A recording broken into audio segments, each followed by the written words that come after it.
Hello, everyone, and welcome to another edition of Space Warfighter Talks. I'm your host, Bill Wolf, the president and founder of the Space Force Association. We are honored today to have with us Colonel Jennifer Krolikowski, Senior Material Leader at Space Command and Control at Space and Missile Systems Center. Ma'am, thank you so much for being with us today. Thank you so much for the invite. I really appreciate this, and I'm excited to chat.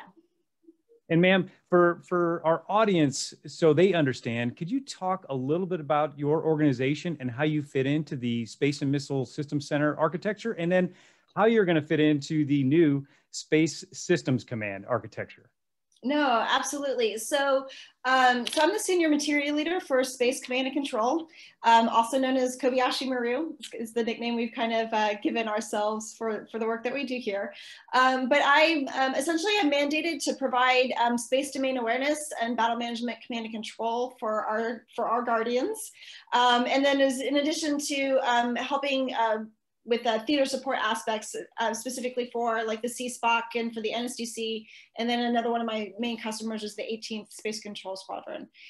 So with that, we do obviously a lot of work in there, but Kobayashi Maru has a lot of other services that we do provide, whether as we further kind of our digital aspirations in the Space Force, whether that is with our partners in the UDL, a Unified Data Library, working with our data as a service aspects. How do we actually go beyond and push data-driven decision-making and real-time kinds of analysis of the data and the knowledge that we have out there. Yeah, lots of really great stuff. And then as far as, so I'm actually, from an organizational perspective, Space and Missile Systems Center, which is evolving into the Space Systems Command, just like you mentioned before. We're part of the Enterprise Corps, so Space Missile Systems Center, and then also with SSC has the Dev Corps, Production Corps, Enterprise Corps, and then inside of Enterprise Corps, we're part of the Cross Mission Ground and Communications Directorate. And so then we're one of the elements inside that directorate run by Colonel Rhett Trimble. Thank you, ma'am. Yes, we interviewed Colonel Turnbull last month, and I think we're going to turn that into a regular series because your organization has so much going on. And you mentioned a lot of information there. So if it's okay, we can unpack that just a little bit.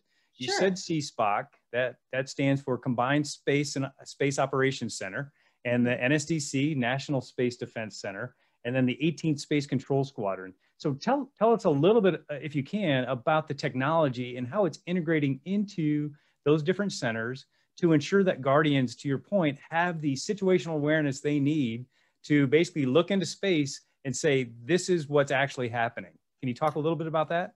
No, absolutely. So, so when I first took over my position here, we were part of a program called JMS. We try and not talk about that one so much, but only because it was one of those traditional kinds of programs that spent a bunch of money, way too many years, and didn't really deliver a lot of value and of use to our Guardians. And so really flipping the script, kind of turning it on its head, and really focusing on user-centered everything. What is it that our users need? What are their pain points? Because they do a lot of warfighting with office products, using Excel or PowerPoint or whatever, and taking an inordinate amount of manpower to try and understand and be able to do some analysis for their ultimate mission of space domain awareness and battle management command and control. And I'm sure I don't have to tell you, that may not be the most efficient pathway for the stuff when everything is hitting the fan and we need to make sure that we can address anything from a potential conjunction that could happen, keeping the safety of life of our astronauts that are out there, just even protect and defend all the assets that we do have. Your time is going to be of the essence, and so a lot of the work that we do is really focusing on the pain points for each of those organizations and what can we do to automate that? What can we do to alleviate kind of more of those administrative type of functions so that they can really focus on the mission and the critical thinking and the courses of action that they need to take in order to be able to understand what's going on in space, what's normal, what's not normal. Do I need to take this kind of a response? How do I need to notify tactical units to do X, Y, and Z based on that? And so really a lot of our focus is developing code that our users love, because if we make something that nobody likes, nobody's going to use it. And actually making sure that it's operationally deployed and in their hands as fast as possible. And so far our track record's been pretty decent. Thank you, ma'am. Yeah, it reminds me of the story that General Saltzman told me last year when he was talking about the importance of C2. And besides the fact that there weren't any actual policies documented in practices, best practices to define and quantify a threat system to our potential assets, there was no C2 infrastructure. You know, there was no, you know, it was a PowerPoint deep type presentation that said, this is what a potential threat is, and this is the eventual path that it might be able to take. You mean to tell me that you're working on a capability to actually provide that real time so folks can look at that near real time and basically make choices from that? Can you talk, I don't want to get into the timeline of that, but yeah, let's talk a little bit about Vignette, if you will, because there is a vignette in the new Space Force digital vision that the CTIO put out, General Kreider with General Raymond. Can you talk about how your organization fits into ensuring that that vision becomes a reality? No, absolutely. And I've worked really in lockstep with the CTIO office about a lot of that. And really a lot of it is do we have the enabling technology and the services that are there that actually can accelerate us in what we're trying to deliver. And so if there's anything that I can leverage from industry or that already exists that I can pull together, then that is that only helps, right? Versus like trying to build it ourselves or reinvent some wheels. You know, there's a lot of things that we've been able to do with our industry partners that really just like have propelled us beyond words. And the way that we're actually going about building our ecosystem is really about getting best of breed. And so traditionally what would also happen with a lot of software builds is you hire one contractor that does like the whole entire stack. And so then like when we think of this, when I talk about stack, it's you know, the hosting environment, the platform, and all the applications that are associated with it. So kind of think of it like your cell phone. You know, the phone itself is the hosting environment, the iOS or the Android is the platform, and then you know what apps are. So like people like Amazon are awesome at Amazon or Microsoft. They're great at hosting environments, like with the cloud environments and things that we work on, but they may not necessarily build applications for me. So I want to be able to capture the best of breeds. You know, we have great partnerships with like with VMware on our platform layer. We have great partnerships with companies like Palantir for the data work that we do. And then lots of people that are really great smart SMEs about the applications in of themselves, because you know, much more brain power about, you know, astrodynamics and like all of the domain awareness elements that are there. And I want to be able to capture that excellence. In doing that, then the government owns our tech baseline. We help pull all of these pieces and elements together. But because I can leverage each of those techs instead of me having to invent it, or that one company that's trying to build the whole stack into stack for me, I can now start to like really accelerate what we're doing from a digital perspective, and just really being able to deliver all of those capabilities to the warfighter. Perfect. Thank you, ma'am. I know that's a lot of information there. Could you talk about the Space Camp activity and your relationship to Space Camp? Does Space Camp fall under your organization, or do you work with Space Camp to bring in some of that best of breed? No, we definitely work with Space Camp. So Space Camp is an organization out of the Air Force Research Laboratory. And so they actually, a lot of what they do is help with sparks. I like to call it that way. Yeah. So there's a lot of innovation, a lot of spark, a lot of really great ideas that people have, but may not have a lot of maturity to it. So with the Space Camp folks, they work to start helping develop part of that. And then I work with them too to be like, okay, how do I help catch you so that we can actually get you as like part of the broader ecosystem that I'm doing from like from an operational sense that's in there, or maybe there's something that I'm working on that I can help with that spark to be able to help, you know, thread that through. So there's a lot of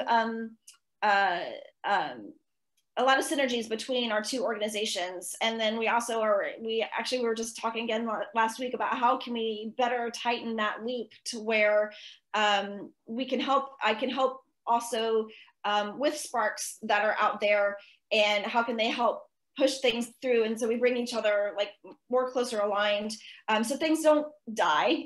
You know, I know you always hear about like the valley of death that happens sometimes when you try and transition tech, but I think we have a really good pathway to be able to help facilitate a lot of that in order to keep that innovative mindset there, and even further propel a lot of that acceleration that I need for the elements of the ecosystem that we're working to build out too. Yes, ma'am. Thank you. Do you envision a time in the future when we have guardians who, because I think all guardians are going to have some understanding of coding. I think that's really the charter that the Space Force has put out, is people have to understand coding. Do you foresee a future where we have guardians that are developing applications on the fly because of access to specific data that you're able to provide? Or do you see it kind of taking some time to validate that app is going to actually work, and then shortening the timeline for deployment of that new capability? So yes, we're actually already doing some of that today. So one of the parts of my ecosystem that is leveraged by the data as a service layer that I have is using low code, no code aspects for guardians or people who they may not even have that much understanding of coding, but they're able to take all of the data sets and the data work that we've been doing with, again, with our partners in the Unified Data Library, to pull all that together, and I do all the cleansing and curating and making it available for folks to then do analytics kind of themselves with this low code, no code kind of aspects. And we've already had different visualizations and dashboards and things like already out in the field that people are using, just because that kind of a service is there.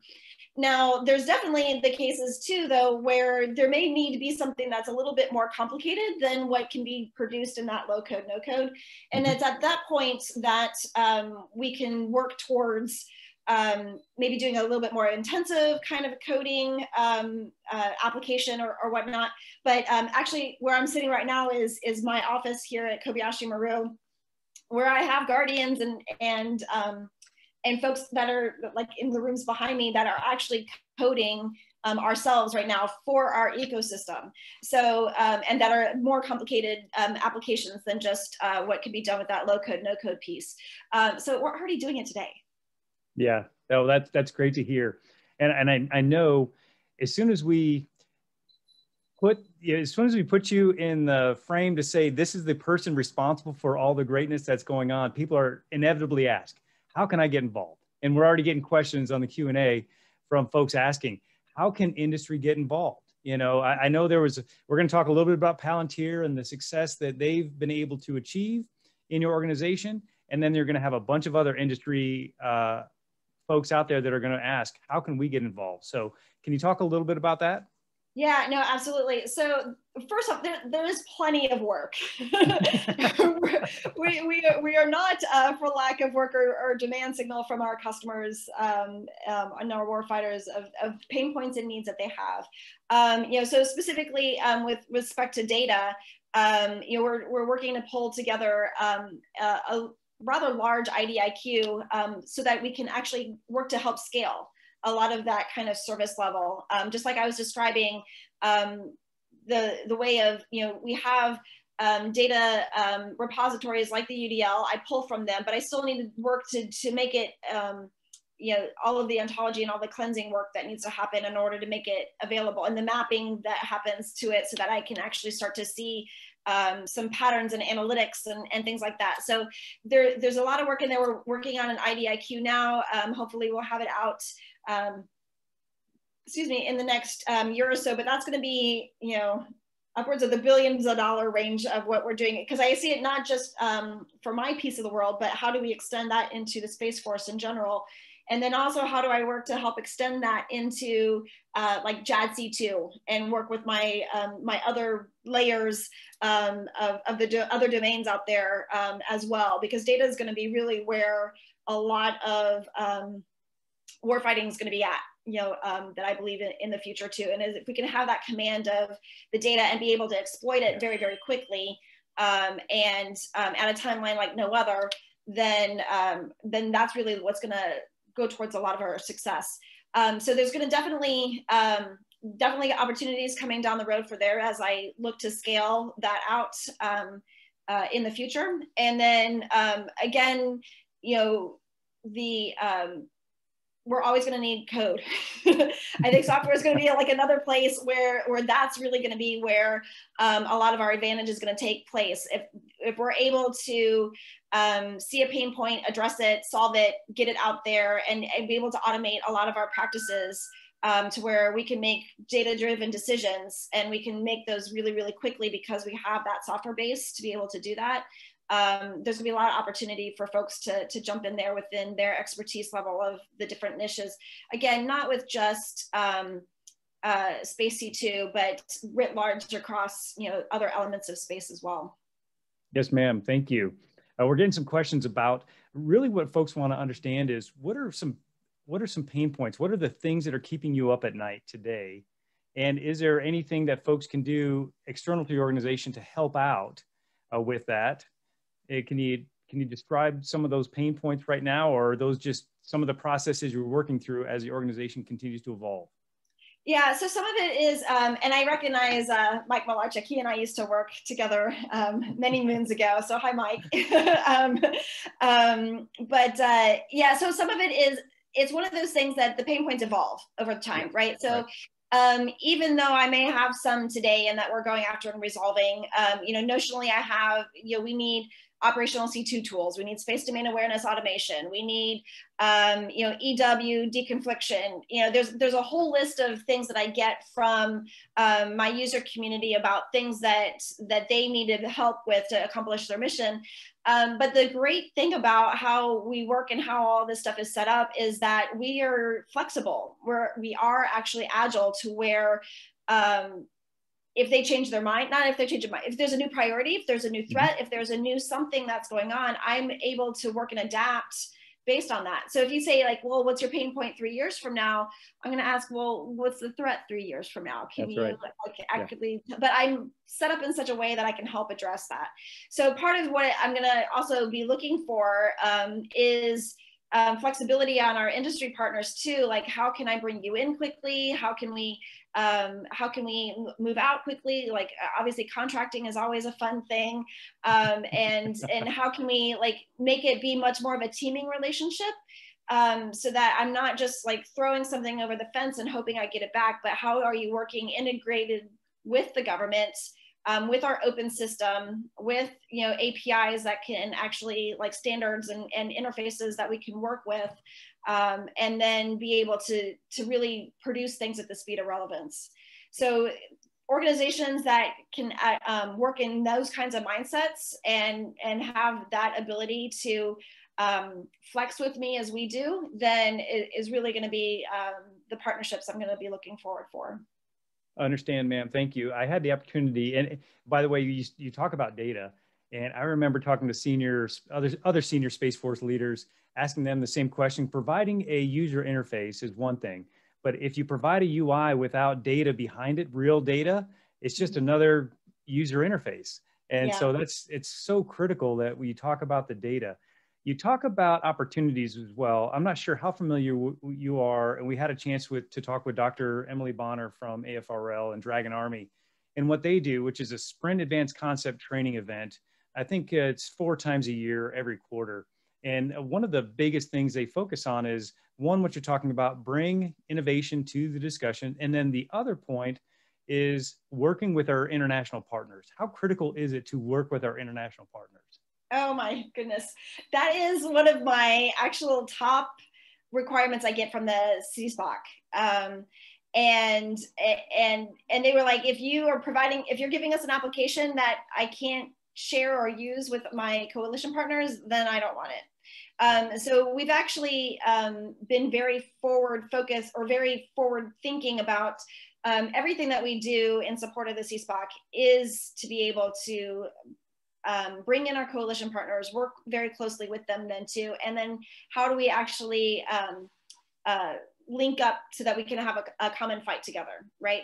So even today, we actually worked to connect with the UK SPOC, the Canada SPOC, and the Australian SPOC to where we share one of the applications we have called Spaceboard, which does a lot of work with high interest event tracking and a lot of other kind of information. It's on the big board in the CSPOC. It is actually shown and visible at each of those other centers so they can have it at their individual countries' space operations centers as well. And so that was one of the huge successes that we had within the last year, to be able to have that connectivity and to bring in our partners to partnership as well. We actually have a German who's going to be coming in and coding with us here soon too. We have all these other initiatives that we're working to get through as well in the name of space command and control, because we recognize we can't do it all alone. They get data themselves that would be great to contribute, and vice versa. So absolutely, we have, if not the only, I'm pretty sure it's like the only secret rel stack that's operational that is out there that supports the coalitions with the space data that we have. Perfect. And you talk about sharing the information, obviously, secret releasable to those audience members who don't know what secret rel is. And that's releasable information to our coalition and our international partners, which, like you said, it's a team requirement to look at the space domain and ensure that we have what we need to not only defend and support our national security, but to also work with our international partners to ensure that space superiority and space dominance is globally understood. Thank you for that, ma'am. You mentioned Palantir a little bit earlier, and you recently, in an article, you recently announced a contract award to Palantir. Could you share what this effort supports? Yeah, and actually, it's one of those things I'm pretty excited about. It actually is helping bring 3 different efforts that my office was helping support, kind of bringing it together. And again, really trying to maximize our ability within the government for that data as a service concept that I was talking about. So naturally, we were looking at them for space command and control, obviously with our domain being extraordinarily data intensive with a lot that's out there, and needing to have, again, like I said, that data management aspects of it for the domain. So we brought them in, kind of starting to do like originally just like some prototyping, like how would this kind of thing work? And so that was actually going fairly well. And then NORAD Northcom was like, hey, we're seeing some of this stuff and that seems pretty interesting. And I like these concepts of those data-driven decision-making in like near real time. Is there something that we can do to partner that way? But again, because we think defense of the homeland, and they are multi-domain, in right. that organization. So like, how do we start to stitch those things in together? I'm like, okay, well, we already have the tech stack. Like, let's try and like weave those things together. And then when COVID hit, the Department of the Air Force level, under a project called Project Brown Heron, wanted to be able to start determining what was the readiness of our force under COVID. And so we started pulling a lot of data sources together in that respect to do some analytics about, there was one example of, hey, what's the readiness of this F-16 squadron, let's say. Right. And being able to delve in and say like, well, because this one one airman who's on the maintenance team, has small children, she's a single mom and goes to this school who's closed, she can't come and turn the wrench necessarily. So how is that affecting the readiness of this this squadron? And like data like that captured in record time, and also relationships like that never been formed before, is all of the stuff that in working in our partnership with Palantir was able to kind of do on that side as well. And so now that we've brought these, we've got space, we've got homeland defense, and we've got, readiness for the forces, and actually more readiness for space forces as well, pulling all of these together and sharing data across all of these organizations now, like never before, we're able to actually discover other knowledge points that we didn't even think about asking those questions.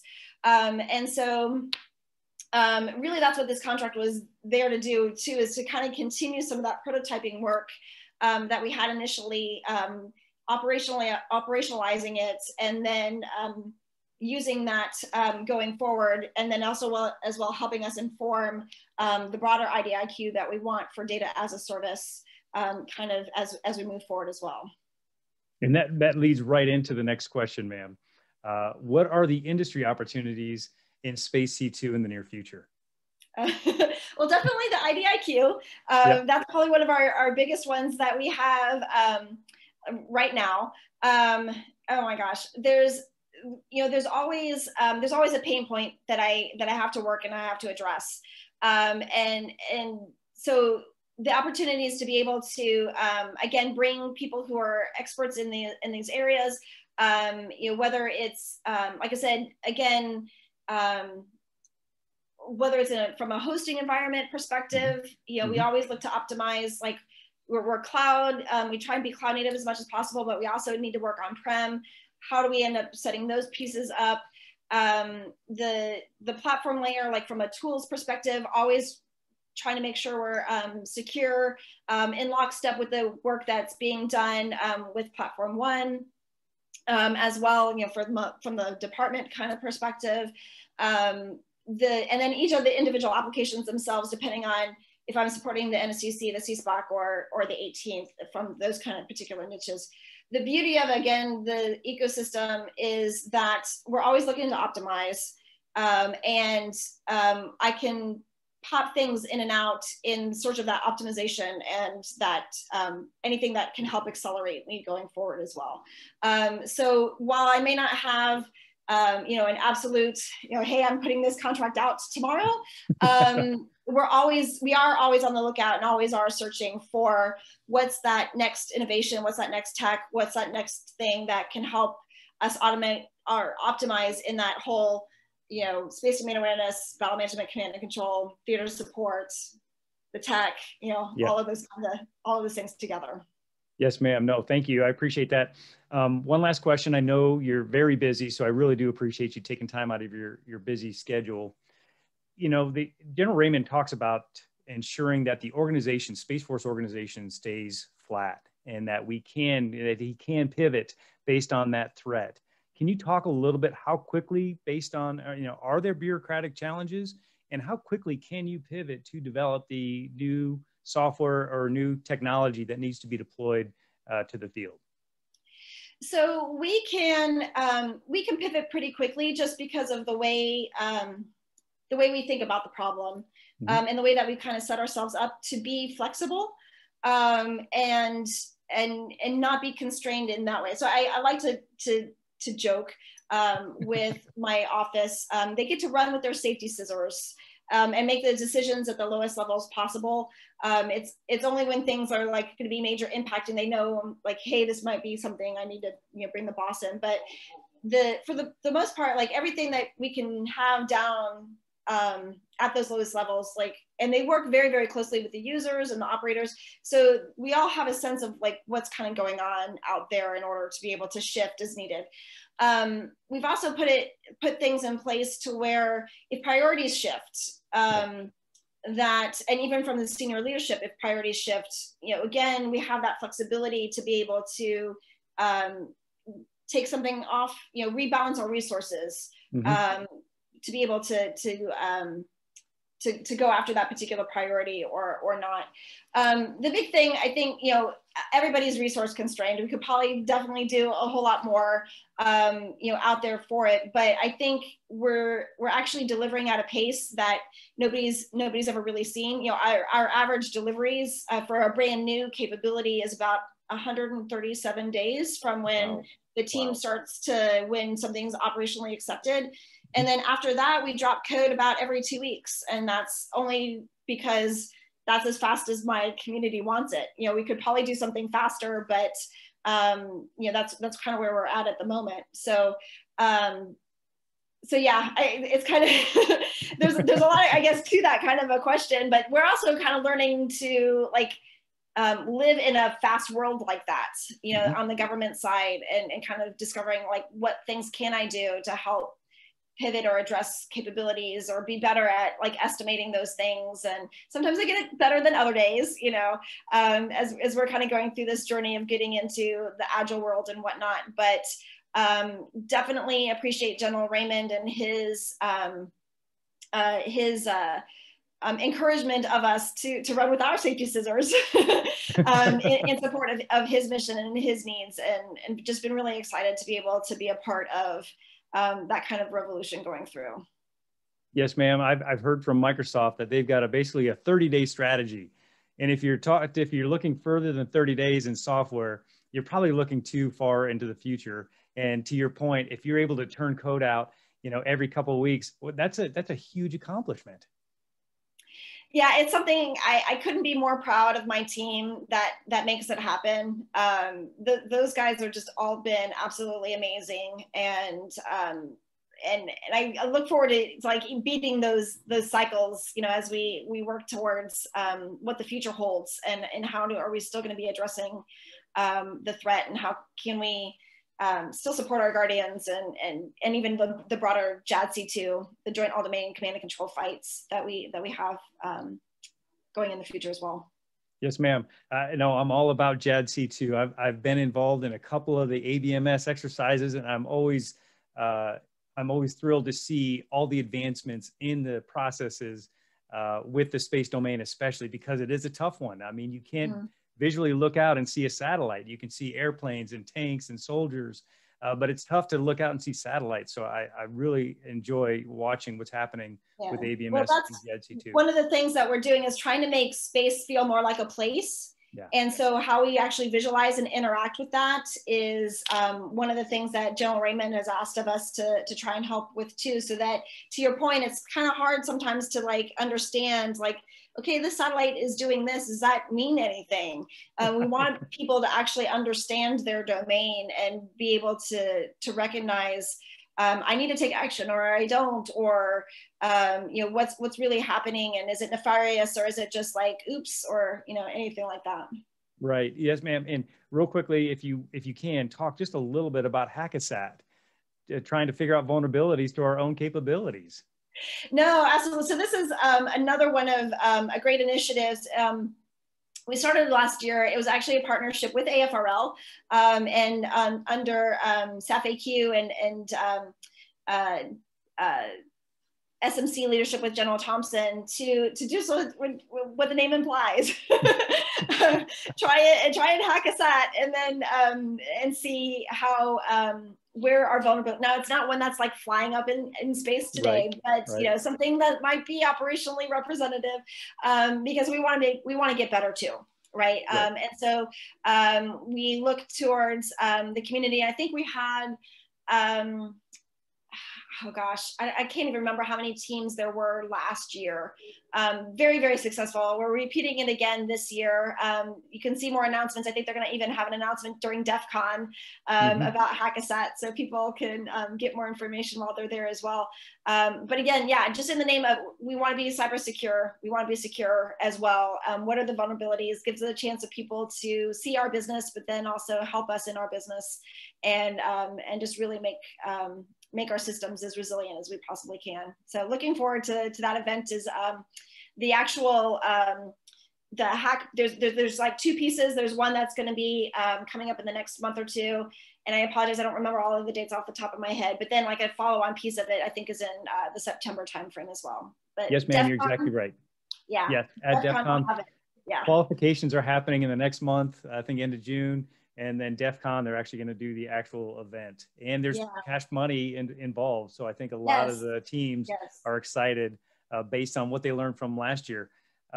So really excited about that. Colonel Turnbull, when we interviewed him, he actually gave his information. I said, what if industry wants to approach you and talk to you about emerging technology? How do they get a hold of you? And he said, this is how you get a hold of me. I'm not sure if that's something you want to share, but if industry does have something that they would really like to share with you, what's the best way to get a hold of you? So email always works. I'm usually pretty responsive.